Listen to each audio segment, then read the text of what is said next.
Go on. And then he had this knife, and he was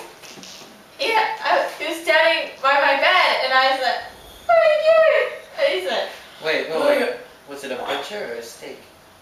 "It was a machete." Yes, a machete. Oh, I remember now. I remember. Oh God, and she was like, "No," and I was like, "Yeah." She's like, "No," and I said, "Why can't we just?" And she's like, "No." I think your time's and up. I was like, "Oh really? Yeah. That was fast." I feel a lot better about myself. Alright. You gotta go. Okay, I will see you next week. Man, that girl was weird. Yeah, I know. Welcome. Take a seat and we'll start. So, I guess we should start at the beginning. Tell me your name. I don't really have a name. Really? So what do you go by? Frankenstein's monster. That sucks. So, tell me where you think all your problems started. Well, I think it all started around my creation. Where was that? I was created in a laboratory at the University of Ingolstadt in Bavaria. My creator, Dr. Victor Frankenstein, was a brilliant man filled with the aspirations of the young scientist. He was often engulfed by his studies and pursued to develop life from within inanimate objects. His product? Me. I first remember sounds, a strange beating, and then a bright light, as if it were calling to me, awakening me from a deep slumber. I opened my eyes to see my creator, Dr. Frankenstein.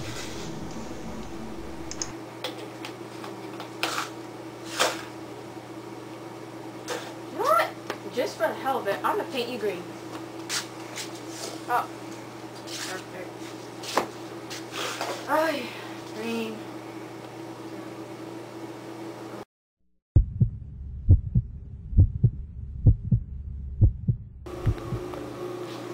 Oh my God!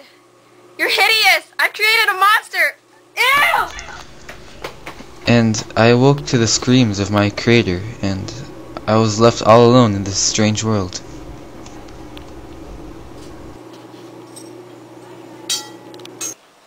That's a horrible way to start off a life. Yeah.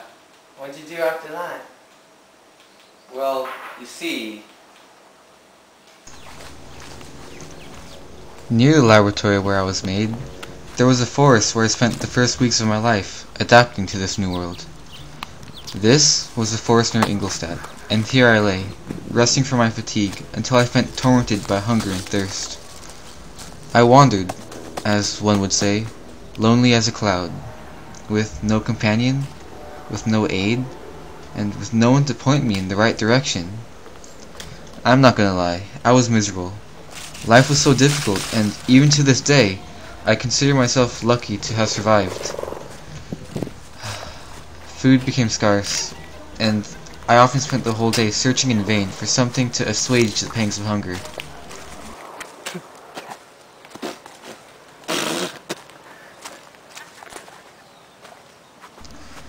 However, I got used to this constant loneliness, and I developed my own survival instincts.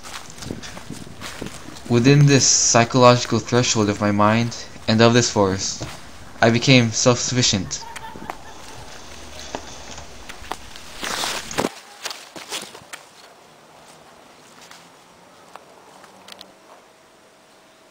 and so I learned how to survive on my own and be independent. That's not too bad. No, there's more to it. Little did I know, it was only the beginning. People saw me differently and judged me as a monster right off the bat. You should get a Noah, right? Yeah, I know. Hello. Oh my God! Ew! Ew! Ew! Oh my God! Monster!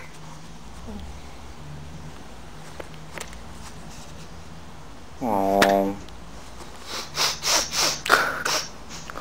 Humans? These people? It was as if they were guardians to the happy life I so desperately wanted. I spent most of my time now observing society.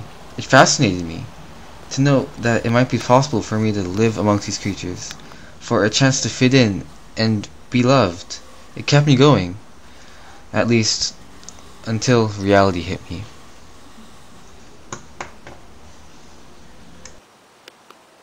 So, did you ever try to talk to people in the house? Well, to start with, I couldn't speak their language. I'd go around being like, rah, rah, rah, rah, rah. I could imagine it's hard to communicate when you talk like that. No, yeah. Did you learn the language eventually and try to talk to them? Eventually I did, but it didn't turn out as great as I thought it would be. Isn't humanity ridiculous? I mean, look at my suit. Do you know how expensive this was? How much was it? I don't know, I stole it, but you know what I mean. Ridiculous. Wait, what? Did Oh, you talk to them? Well, yeah, I talked to them. I'll just really see.